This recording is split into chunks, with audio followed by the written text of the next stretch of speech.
उत्क्रामन्तं स्थितं वापि भुञ्जानं वा गुणान्वितं विमूढानानुपश्यन्ति पश्यन्ति ज्ञानचक्षुषः।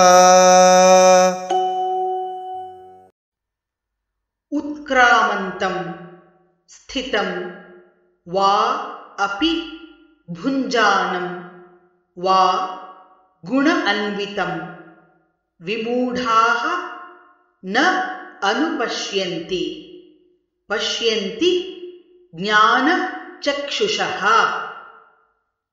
उत्क्रामन्तं स्थितं वापि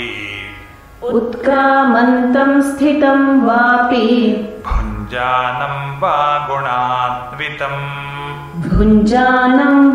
गुणान्वितं विमूढानानुपश्यन्ति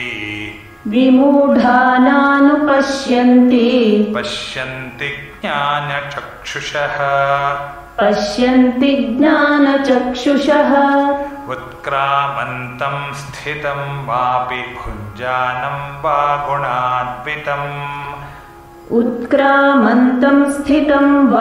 भुञ्जानं वा गुणान्वितं विमूढानानुपश्यन्ति पश्यन्ति